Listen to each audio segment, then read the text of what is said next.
شهر رمضان الذي أنزل فيه القرآن بسم اللہ الحمدللہ والصلاة والسلام علی رسول اللہ وبعد. مشاہدین کرام السلام علیکم ورحمۃ اللہ وبرکاتہ. رمضان المبارک کے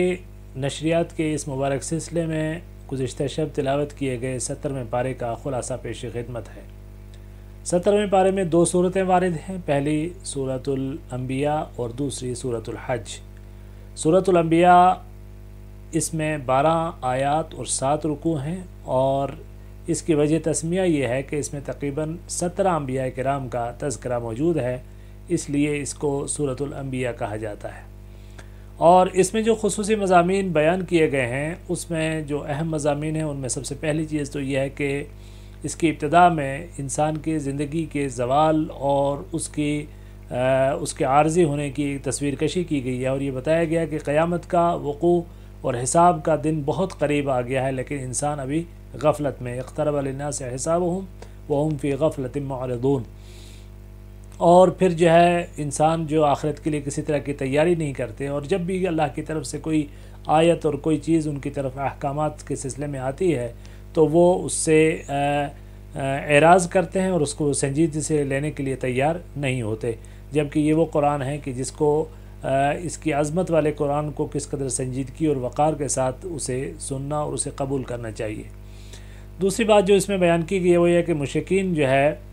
رسول کریم صلی اللہ علیہ وسلم کے بارے میں آپس میں یہ بات کہتے تھے کہ یہ تو رسالت کے دعوے دار ہیں، لیکن یہ ہمارے جیسے ایک انسان ہیں اور یہ کسی طرح کے معجزے کیوں نہیں پیش کرتے اور معجزوں. تو اس کا اللہ تعالیٰ نے جواب دیا کہ قرآن سے بڑا کیا معجزہ ہو سکتا ہے کہ جتنے بھی انسان اس سے پہلے آتے تھے، انبیاء کرام آتے تھے، وہ بھی انسانوں کی طرح بشری تقاضے پورے کرتے تھے. سونا جاگنا کھانا پینا وہ سارے کے سارے انسانی علائق ان کے ساتھ بھی وابستہ تھے. اللہ تعالیٰ ان کو معجزے کے ذریعے ان کی تقویت بھی کرتے تھے. خود نبی کریم جناب محمد رسول اللہ صلی اللہ علیہ وسلم کے اوپر معجزات کا ظہور ہوا، اور سب سے معجزہ جو آپ کے لیے قرآن کریم ہے کہ جو ایک ایسی کتاب ہے کہ اس سے بڑی کوئی کتاب نہیں ہے. اور اس میں بطور خاص جو بات فرمائی گئی کہ وَلَقَدْ أَنزَلْنَا إِلَيْكُمْ كِتَابًا فِيهِ ذِكْرُكُمْ أَفَلَا تَعْقِلُونَ. ہم نے ایک ایسی کتاب کو تمہارے درمیان نازل کیا ہے کہ جس میں تمہارا ہی ذکر ہے. وَإِنَّهُ ذِكْرٌ لَكَ وَلِقَوْمِكَ. فرمایا کہ یہ وہ تو کتاب، کہ وہ قرآن ہے کہ جو آپ کا اور آپ کی قوم کا تذکرہ ہے اس کے اندر. تو بھئی یہ تو انسانیت کی تاریخ ہے، عربوں کی تاریخ ہے، اور پورے بنی نوع انسان کی تاریخ ہے. ہر انسان کے سے کلام کرتی ہے، ہر انسان کا اس کے اندر تذکرہ ہے. چنانچہ ایک مشہور تابعی اور سردار تھے سیدنا احنف ابن قیس.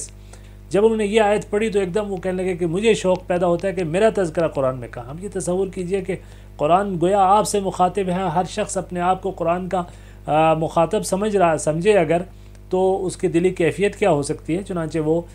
خود قرآن کریم کے سلسلے میں اس کے مطالعہ انہوں نے اس نظر سے کرنا شروع کیا کہ قرآن میں میرا تذکرہ کہاں موجود ہے. تو اس میں ہر طرح کے انسانوں کا گروہوں کا تذکرہ ہے، ظاہر ہے اس میں مومنین کا بھی تذکرہ، اس میں کافرین کا بھی تذکرہ ہے، اس میں اچھے لوگوں کا بھی تذکرہ، اس میں برے لوگوں کا بھی تذکرہ ہے. تو منعم علیہم بھی ہیں، مغضوب علیہم بھی ہیں. چنانچہ وہ پڑھتے پڑھتے ہر تذکرے سے گزرتے ایک آیت پر وہ پہنچے ہیں. ثم اورثنا الکتاب الذین اصطفینا من عبادنا فمنهم ظالم لنفسه ومنهم سابق بالخیرات ومنهم مقتصد. تو کہنے لگے اب میرا تذکرہ آ چکا ہے کہ میں مقتصد لوگوں میں سے ہوں. میں تو ظالم لنفسه بھی انشاءاللہ نہیں ہوں، سابق بالخیرات بھی نہیں ہوں کہ اچھائی میں دوسروں سے آگے میں کوئی بہت زیادہ نظر نہیں آتا، لیکن مقتصد ہوں. میں جو ہے میں درمیانہ ہوں، مجھ سے غلطیاں بھی ہوتی ہیں اور میں اچھائیاں بھی کرتا ہوں، اور اللہ سے اس کے انعام کی اور اس کی بخشش اور عفو و درگزر کی توقع کرتا ہوں. تو اس طریقے سے جو ہے یہ آیت نمبر 10 ہے کہ جس میں اللہ تعالیٰ نے انسانوں سے یہ کہا کہ وَلَقَدْ أَنزَلْنَا إِلَيْكُمْ كِتَابًا فِيهِ ذِكْرُكُمْ أَفَلَا تَعْقِلُونَ. چنانچہ اس قرآن کریم کے سلسلے میں اس میں تباہ شبہ جو جنہیں قرآن کریم نے ان ظالم قوموں کے انجام کے سلسلے میں انسانوں کو متوجہ کیا ہے کہ جنہوں نے اللہ تعالیٰ کی طرف سے دی ہوئی وہ سارے قوا اور سارے حواس بصارت اور بصیرت رکھنے کے باوجود جب انہوں نے اللہ تعالیٰ کے کلام سے اعراض کیا تو پھر اللہ تعالیٰ نے ان کے اوپر کس طریقے سے عذاب نازل فرمائے اور وہ کس طریقے سے عذاب کے آثار دیکھ کر بھاگ نکلنے کی کوشش کی، لیکن اللہ نے ان کو مہلت نہ دی اور ان کو راکھ کا ڈھیر بنا دیا۔ یہ آیت نمبر 11 سے لے کر 15 تک اس چیز کا تذکرہ ہے۔ اور پھر ان سے کہا گیا کہ بھاگتے کہاں ہو، بھاگنے کی کوشش نہ کرو، وہ عیش و عشرت کی زندگی کہ جس نے تمہیں مدہوش کر رکھا تھا اس کی طرف لوٹو۔ تو یہ جو ہے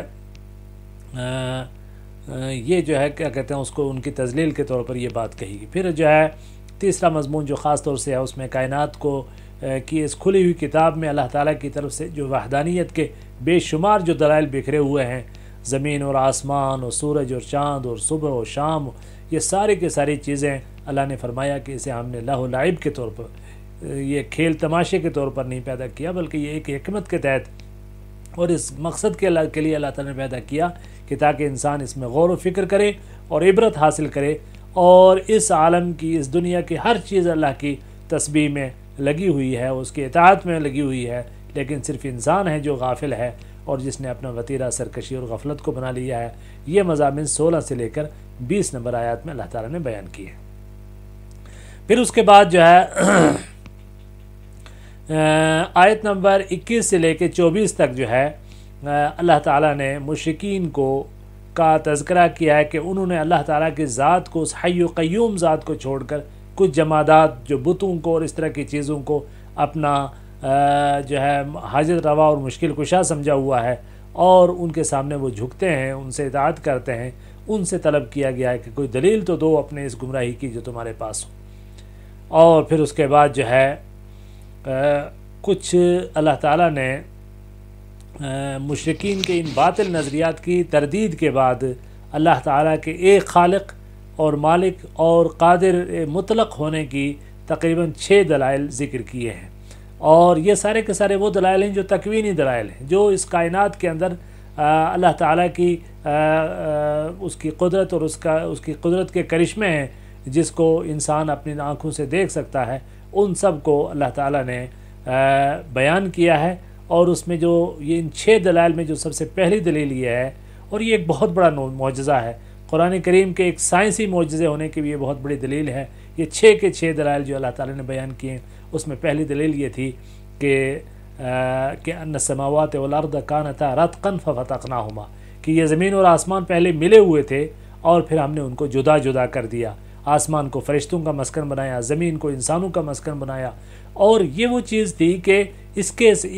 کسی بھی آسمانی کتاب میں یا کسی دنیا کے کسی علم اور کسی فلسفے میں یہ تذکرہ موجود نہیں تھا۔ یہ پہلا انکشاف تھا جو قرآن کریم نے کیا، اور آج سے تقریباً 200 سال پہلے انسان اس نتیجے پر پہنچا ہے اپنے سائنسی ترقی کی بدولت کہ یہ سب کچھ جو ہے یہ کس طریقے سے ایک بگ بینگ کا فلسفہ اور وہ نظریات پیش کرنے کی کوشش کی کہ یہ سب کچھ پہلے ایک تھا اور بعد میں یہ الگ الگ ہوا۔ اور آپ تصور کیجئے کہ اس دور میں کہ جب کوئی سائنسی علوم نہیں تھے، آج سے 1400 سال پہلے اللہ تعالیٰ نے قرآن کریم کے ذریعے اس حقیقت کا اظہار کیا کہ یہ سارے کے سارے سورج، چاند، ستارے، یہ سارے سیارے سب کچھ جو ہے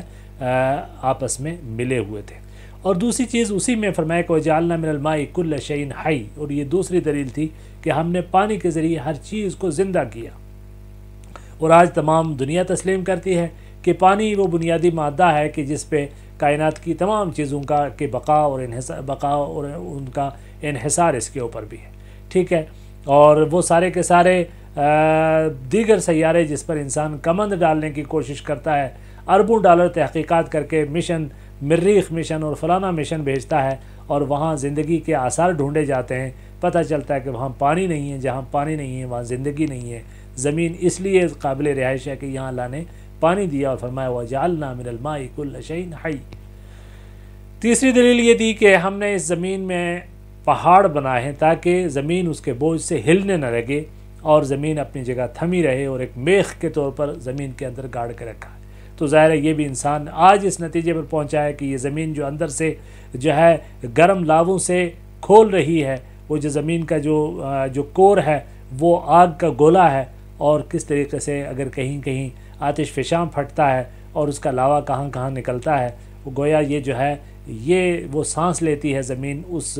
آتش فشانی لاوے کی صورت میں۔ اور اگر یہ اوپر جو ہے یہ جو کرسٹ تھا، یہ جو انسان کو اللہ تعالیٰ نے زمین کو پتھروں کے ذریعے گھیر دیا، یہ نہ ہوتا تو یہ زمین کس طرح کی ہوتی. گویا یہ ایک بہت بڑی سائنسی حقیقت ہے کہ جس کا انکشاف اللہ تعالیٰ نے قرآن کریم میں کیا. اس چوتھی دلیل کے طور پر اللہ تعالیٰ نے بیان فرمایا کہ اس پورے کرۂ ارض کے اندر اللہ تعالیٰ نے انسانوں کے گزرگاہوں کے لیے راستے بنا دیے. آپ تصور کیجئے کہ پوری دنیا میں کتنے بڑے پہاڑی سلسلے ہیں، پوری دنیا پہاڑی سلسلوں پر محیط ہے. اگر وہ ناقابل عبور ہوتے اور اس میں انسانوں کا گزرنا ممکن نہ ہوتا تو انسان کی زندگی کس قدر مشکل ہوتی. آج دنیا کے کسی بھی پہاڑی سلسلے میں آپ چلے جائیے، وہاں کچھ نہ کچھ پہاڑی درے، گھاٹیاں اور وہ اس طرح کے شگاف ہیں کہ جہاں سے انسان گزر سکتا ہے. پانچویں دلیل کے طور پر اللہ نے فرمایا کہ ہم نے آسمان کو محفوظ چھت بنایا ہے، اور اس چھت میں لاکھوں ستارے اور سیارے ہیں جو اپنے اپنے فلک کے اندر، اپنے اپنے محور اور اپنے اپنے آربٹ کے اندر جو ہے وہ چکر لگا رہے ہیں، وہ تیر رہے ہیں. جیسے کسی سمندر میں بہت ساری لاتعداد مچھلیاں تیر رہی ہیں، اس طریقے سے اس فضائے محیط اور بے کرام فضا کے اندر اور جو ہے خلا کے اندر کتنے ہی سیارے اور ستارے ہیں جو اپنے اپنے محور پہ گردش کر رہے ہیں اور کوئی کسی سے ٹکراتا نہیں ہے، اور ایک توازن اللہ تعالیٰ نے اس پوری کائنات کے اندر قائم کر رکھا ہے. یہ پانچویں دلیل ہے. چھٹی دلیل جو ہے یہ کہ یہ سارے کے سارے دلائل اللہ نے 30 سے لے کے 33 تک کی آیات میں اللہ تعالیٰ نے بیان کیے ہیں کہ یہ سارے کے سارے جو ہیں یہ بلکہ یہ چھٹی ہی دلیل تھی کہ زمین اور آسمان اور چاند اور ستارے اور ان سب کا جو ہے اپنے اپنے محور کے اندر تمام سیاروں سیارچوں کا جو ہے تیرنا، یہ سب اللہ تعالیٰ کی قدرت کاملہ کا ایک نتیجہ ہے. اور یہ سب اللہ تعالیٰ جو ہے، اور یہ وہ چیزیں ہیں کہ جن کو آج جدید سائنسی تحقیقات میں اربوں ڈالر خرچ کر کے لیبارٹریوں کے ذریعے، آبزرویٹریز کے ذریعے ان کو دیکھا اور سمجھا گیا ہے، جس کا نظریہ قرآن کریم نے بہت پہلے پیش کیا. اور یہ سارے کے سارے توحید اور نبوت اور معاد کے ان دلائل کو بیان کرنے کے بعد پھر اللہ تعالیٰ نے ان 17 انبیاء کرام کے قصے بیان کیے، جس کی وجہ سے اس سورت کو سورۃ الانبیاء کہا جاتا ہے. اس میں سیدنا موسیٰ، حضرت ہارون، حضرت ابراہیم، حضرت لوط، حضرت اسحاق، حضرت یعقوب، حضرت نوح، داؤد، سلیمان، ایوب، اسماعیل، ادریس، ذوالکفل، یونس، زکریا، یحییٰ، عیسیٰ علیہم السلام، ان سب کے تذکرے ہیں جو آیت نمبر 48 سے لے کر آیت نمبر 91 تک ان تمام انبیاء کرام کے تذکرے کیے گئے ہیں. اور پھر یہ فرمایا کہ ان سب کی دعوت جو ہے اور ان کی دعوت کا خلاصہ بھی یہی تھا 94 نمبر آیت میں جو اللہ نے فرمایا کہ من یعمل من الصالحات وهو مؤمن فلا کفران لسعیہ وانا له کاتبون، کہ جو بھی نیک کام کرے گا اور وہ مومن ہوگا تو اس کی کوشش رائگاں نہ ہوگی، اللہ تعالیٰ اس کا اجر محفوظ رکھے گا اور قیامت کے دن اس کے اجر کے ساتھ اس کے ساتھ معاملہ فرمائے گا. پھر اس کے بعد جو چیزیں ہیں ان انبیاء کرام کا جو تذکرے میں جو چیزیں ہیں خاص ہر نبی کے تعلق سے، حضرت ابراہیم علیہ السلام کی دعوت جو ہے توحید اور تردید شرک پر مبنی تھی، اور کیسے ان کو دیکھتی ہوئے آگ میں بادشاہ وقت نمرود میں ڈال دیا، اس کا تذکرہ ہے. پھر حضرت ابراہیم کے بھتیجے حضرت لوط علیہ السلام کا تذکرہ کہ ان کو ایک ایسے بدترین قوم کی طرف بھیجا گیا کہ جو انتہائی خبائث اور ہم جنس پرستی کے جرم کی شکار تھی. پھر اس کے بعد حضرت نوح علیہ السلام کو اللہ تعالیٰ نے 950 سال جن کی صرف دعوت کی زندگی ہے ان کا تذکرہ کیا کہ کس طریقے سے انہوں نے دعوت کا فریضہ انجام دیا. پھر اس کے بعد حضرت داؤد علیہ السلام اور ان کے بیٹے حضرت سلیمان علیہ السلام کا قصہ کہ یہ دونوں نبی بھی تھے، بادشاہ بھی تھے. اللہ تعالیٰ نے ان کو روحانی اور مادی ہر طرح کی طاقتوں اور نعمتوں سے خوب نوازا. پھر حضرت ایوب علیہ السلام کا تذکرہ ہے کہ جن کو اللہ تعالیٰ نے مصائب اور آلام میں مبتلا کر کے ان کو آزمایا، اور ہر جگہ وہ اللہ تعالیٰ کی اس صبر کے پہاڑ بن کر انہوں نے اپنے رب کی رضامندی کو حاصل کیا. حضرت یونس علیہ السلام کا تذکرہ ہے کہ کس طریقے سے ان کو مچھلی نے نگل لیا اور مچھلی کے شکم میں پہنچ کر انہوں نے اللہ تعالیٰ کو یاد کیا اور اللہ تعالیٰ سے معافی مانگی اور اللہ کو پکارا اور اللہ نے ان کو ہر غم سے نجات دی. پھر اس کے بعد یاجوج ماجوج کا تذکرہ ہے، سورہ کہف میں بھی اس کا تذکرہ ہے، اور یہاں پر بھی دوبارہ اس کا تذکرہ کیا ہے کہ قیامت سے پہلے ان کو کھول دیا جائے گا اور وہ چاروں طرف سے جو ہے ہر بلندی سے اتر رہے ہوں گے. یہ ہے. پھر اس کے بعد یہ تذکرہ کیا گیا کہ مشرکین اور ان کے جو بت ہیں وہ قیامت کے دن سارے کے سارے جہنم کے ایندھن بنیں گے. انتم وما تعبدون من دون اللہ حسب جہنم. پھر اس کے بعد جو ہے محمد رسول اللہ صلی اللہ علیہ وسلم کے کا تذکرہ کرتے ہوئے فرمایا ہے ان انبیاء کے تذکرے کے بعد کہ آپ جو ہے تمام جہانوں کے لیے آپ رحمت بنا کر بھیجے گئے ہیں، اور آپ کا کام یہ ہے کہ آپ انسانوں تک جو ہے اس اللہ کے اس پیغام کو پہنچائیں۔ تو چنانچہ اللہ کے رسول صلی اللہ علیہ وسلم کی یہ دعا بھی اس میں ہے کہ اے پروردگار کہ ہمارے درمیان حق کے بنیاد پر فیصلہ فرما، تو بڑا پروردگار ہے ہمارا اور تو بڑا مہربان ہے۔ اور اس کے بعد جو ہے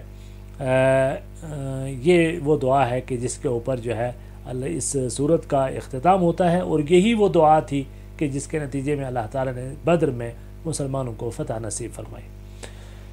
اس کے بعد جو ہے سورۃ الحج ہے، اور سورۃ الحج مدنی ہے، اس میں 78 آیات ہیں اور 10 رکوع ہیں، اور چونکہ اس میں سیدنا ابراہیم علیہ السلام نے حج کے لیے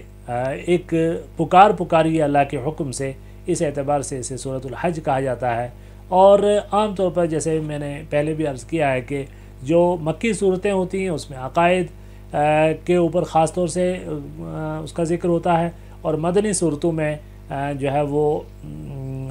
احکام شریعت کے دیگر احکامات بیان ہوتے ہیں۔ لیکن بہرحال یہ مدنی صورت ہے، لیکن پھر بھی اس میں بہت سارے عقیدے کے مسائل کو بیان کیا گیا ہے۔ اس میں عقیدہ توحید اور وعید، انذار، بعث، جزا، جنت، دوزخ، قیامت کے مناظر، یہ سب کچھ اللہ تعالیٰ نے بیان کیا، اور اتنے خطرناک انداز میں بیان کیا ہے کہ انسان کا دل دہل جاتا ہے۔ اور ابتدا ہی جو ہے سورت سے کی ہے یا ایھا الناس اتقوا ربکم ان زلزلۃ الساعۃ شیء عظیم یوم ترونها تذهل كل مرضعۃ عما ارضعت الی آخر الآیہ۔ تو یہ جو ہے قیامت کی ان سختی کا تذکرہ کیا ہے کہ اللہ کے اپنے رب سے ڈرو۔ قیامت کا زلزلہ بہت بڑا حادثہ ہے کہ جس دن تم دیکھو گے کہ دودھ پلانے والی ہر عورت اپنے بچے کو بھول جائے گی، ہر حمل گر جائے گا، لوگ مدہوش نظر آ جائیں گے، حالانکہ وہ مدہوش نہیں ہوں گے بلکہ اللہ کا عذاب بہت سخت ہوگا، ٹھیک ہے۔ اور پھر اس کے بعد قیامت کا ذکر کرنے کے بعد یعنی دوبارہ زندہ ہونے کا جو بعث اور نشور کا تذکرہ ہے، پھر اس کے بعد جو ہے استدلال اللہ تعالیٰ نے اس چیز پر اس طرح کیا ہے کہ انسان کی پیدائش کے 7 مراحل ذکر کیے ہیں۔ سب سے پہلا مرحلہ تو سیدنا آدم علیہ السلام کی پیدائش کا ہے، ظاہر ہے ان کو مٹی سے بلا واسطہ مٹی سے پیدا کیا، اس میں کسی اور چیز کا کوئی دخل نہیں، صرف مٹی کا گارا بنایا اللہ تعالیٰ نے، اس سے حضرت آدم علیہ السلام کو پیدا کیا۔ اور آدم کی اولاد کس طریقے سے پیدا ہوئی ہے، اس میں ہر انسان ایک منی اور نطفہ سے پیدا ہوتا ہے۔ ظاہر ہے کہ منی خون سے پیدا ہوتی ہے، خون غذا سے پیدا ہوتا ہے، اور غذا کس سے پیدا ہوتی ہے، مٹی سے پیدا ہوتی ہے۔ تو اس اعتبار سے یہ جو ہے یہ مٹی اور نطفہ کے درمیان جو زندگی کا ایک راز پوشیدہ ہے اس کو اللہ نے ذکر کیا ہے۔ پھر تیسرے مرحلے میں انسان جو ہے اس کا خون کا لوتھڑا بنتا ہے۔ چوتھے مرحلے میں بوٹی بنتی ہے کہ جس کی بناوٹ کامل بھی ہوتی ہے اور ناقص بھی ہوتی ہے۔ پانچویں مرحلے میں بچہ پیدا ہوتا ہے کہ جو حواس کے اعتبار سے بہت کمزور ہوتا ہے۔ چھٹے مرحلے میں وہ جوان ہوتا ہے اور قوت عقل کے کمال کو پہنچتا ہے۔ ساتویں مرحلے میں یا تو وہ جوانی میں وفات پا جاتا ہے یا وہ بڑھاپے کو پہنچتا ہے، اور ایسا بڑھاپا کہ جس میں وہ سب کچھ یعنی بچپنے کی کیفیت میں پہنچ جاتا ہے، کمزوری کے اعتبار سے، جسمانی اور عقلی کمزوری کے اعتبار سے۔ ان سارے مراحل سے گزرنے کے بعد انسان موت کے منہ میں چلا جاتا ہے۔ تو اللہ نے فرمایا اتنے مرحلوں سے گزارنے کے بعد ہم اس کو عدم سے وجود بخش کے دوبارہ عدم میں پہنچانے کے بعد کیا اس بات پر قادر نہیں ہے کہ اس کو دوبارہ جو ہے اس کو زندہ کریں اور اپنے حضور کھڑا کریں۔ پھر اس کے بعد انسانوں کے بارے میں فرمایا کہ انسان کچھ ایسے گمراہی پر ہیں، کچھ لوگ اس قدر واضح طور پر گمراہ ہیں، اور کچھ ایسے ہیں کہ جو ابھی مذبذب ہیں، جو درمیانے ہیں، غور و فکر کر رہے ہیں، اور جب وہ انہیں کچھ دنیاوی فائدہ ملتا ہے تو وہ عبادت میں لگ جاتے ہیں، اور جب کچھ تھوڑی سی کوئی آزمائش آتی ہے تو وہ پیچھے ہٹ جاتے ہیں۔ تو یہ کیفیت ہے۔ اور پھر اس کے بعد جو ہے تمام جو مذاہب ہیں، دنیا کی جتنی ملتیں ہیں، ان کا تذکرہ کیا اللہ تعالیٰ نے، اور ان کے تذکرہ جو ہے 17 نمبر آیات تک ان کا تذکرہ، ان سارے گروہوں کا تذکرہ کیا ہے۔ سب سے پہلے جو ہے مسلمانوں کا تذکرہ کیا ہے کہ جو حضرت محمد صلی اللہ علیہ وسلم کے متبعین ہیں اور قرآن پر ایمان رکھتے ہیں۔ دوسرا گروہ یہودی ہیں جو حضرت موسیٰ کے امتی ہیں، جو تورات کو پر ایمان رکھتے ہیں۔ حضرت عیسائی ہیں جو حضرت عیسیٰ علیہ السلام کے امتی ہیں، انجیل والے ہیں۔ صابی ہیں چوتھا طبقہ کہ جو یہ جن کے بارے میں یہ کہا جاتا ہے کہ حضرت ابراہیم علیہ السلام کے زمانے میں یہ لوگ تھے جو ستاروں کی پوجا کرتے تھے۔ اور اس کے بعد مجوسی ہیں کہ جو کسی آسمانی مذہب کے پیروکار نہیں ہیں بلکہ یہ سورج اور چاند اور آتش آگ کی پرستش کرتے ہیں۔ اور اس کے بعد مشرکوں کا تذکرہ ہے کہ جو بت اور بتوں کی پوجا کرنے والے ہیں، اور یہ سارے کے سارے جو طبقے ہیں ان کو یہ 6 گروہ میں 5 گروہ شیطان کے گروہ ہیں، اور اللہ کا گروہ جو ہے حزب الرحمن وہی لوگ ہیں، حزب اللہ وہ ہیں کہ جو اللہ تعالیٰ کے نبی آخر الزمان جناب محمد رسول اللہ صلی اللہ علیہ وسلم کی کامل اتباع کرتے ہیں، اور قیامت کے دن اللہ تعالیٰ ان فرقوں کے درمیان فیصلہ کرے گا۔ اور یہ بات اللہ تعالیٰ نے 17ویں پارے میں 17 نمبر آیت میں بیان فرمائی۔ پھر اس کے بعد حضرت ابراہیم علیہ السلام نے اللہ کے حکم سے جو بیت اللہ کی تعمیر کی، اور اس کے بعد جبل ابی قبیس پر کھڑے ہو کر لوگوں کو بلایا حج کے لیے، تو اللہ تعالیٰ نے اپنی قدرت کاملہ سے قیامت کی صبح تک کے تمام انسانوں کو جن کے حق میں اللہ تعالیٰ نے وہاں کا دیدار لکھا ہے، ان کو اللہ تعالیٰ نے ان تک اس بات کو پہنچایا۔ چنانچہ انسان جو ہے وہاں پہنچتے ہیں، اور حج جو ہے اللہ کا کے شاعر میں سے ایک چیز ہے، اس میں اللہ تعالیٰ کے محارم کی تعظیم اور ایمان کے علامات ہیں، تو ان سب چیزوں کا تذکرہ ہے۔ پھر اس کے بعد یہاں اللہ تعالیٰ نے حقیقی مومنوں کو کی کچھ صفات بھی بیان کی ہیں، جو 35 نمبر آیت میں اللہ نے بیان کی ہیں کہ وہ اللہ کا خوف رکھتے ہیں، مصیبتوں پر صبر کرتے ہیں، نماز کی پابندی کرتے ہیں، اور نیک مصرف میں خرچ کرتے ہیں۔ اللہ کا خوف رکھتے ہیں، مصائب میں صبر کرتے ہیں، نماز کی پابندی کرتے ہیں، اور نیک مصارف میں خرچ کرتے ہیں۔ اس کے بعد جانوروں کی قربانی کا حکم دیا گیا ہے، اور یہ بات فرمائی گئی ہے یہ 37 نمبر آیت میں کہ لن ینال اللہ لحومها ولا دماؤها ولکن ینالہ التقوی منکم، کہ اس کا خون اور اس کے جو ہے چمڑے اور گوشت اللہ تعالیٰ کو نہیں پہنچتے، بلکہ تمہارا تقوی پہنچتا ہے۔ پھر اس کے بعد مناسک حج کا ذکر کرنے کے بعد اللہ تعالیٰ نے اس میں آیت نمبر 39 کے اندر اللہ تعالیٰ نے اب مسلمانوں کو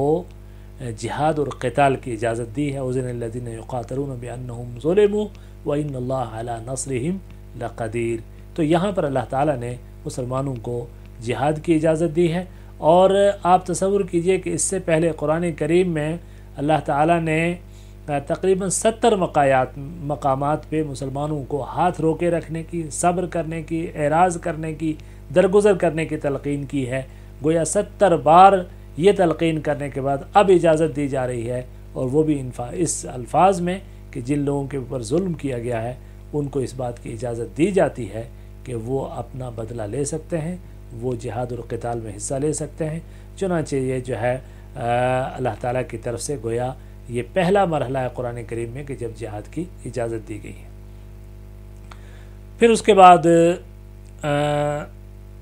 نبی پاک صلی اللہ علیہ وسلم کی جو ہے دعوت بعثت کا جو مقصد ہے وہ یہ بیان کیا گیا ہے کہ آپ کا مقصد یہ ہے کہ آپ لوگوں تک دعوت کو پہنچا دیں، اور رسول کریم صلی اللہ علیہ وسلم اپنے اس مقصد بعثت کی تکمیل میں لگے رہے۔ مشرکین نے آپ کا مذاق اڑایا، آپ کا انکار کیا، آپ کی دعوت میں شبہات پیدا کیے، اور یہ ہر نبی کے ساتھ ہوتا آیا ہے، اور اللہ تعالیٰ کی بھی جو ہے کا یہ دستور ہے کہ وہ شیاطین کے پیدا کردہ جو وساوس ہیں اور شبہات ہیں ان کا ازالہ کرتا ہے اور اپنے نبیوں کی مدد کرتا ہے۔ تو پھر اس کے بعد شریعت کے کچھ اور احکامات جو ہیں، اور خاص طور سے جہاد فی سبیل اللہ، اقامت صلاۃ اور ادائیگی زکوٰۃ کا حکم دے کر اس صورت کا اللہ تعالیٰ نے اختتام فرمایا ہے۔ اب جو ہے اگلی صورت یہ اس طریقے سے گویا 17ویں پارے کا خلاصہ یہ مکمل ہو جاتی ہے 17واں پارہ، اور یہ اس کا خلاصہ ہے۔ سبحانک اللہم و بحمدک نشہد ان لا الہ الا انت نستغفرک و نتوب الیک، وصلی اللہ علی النبی۔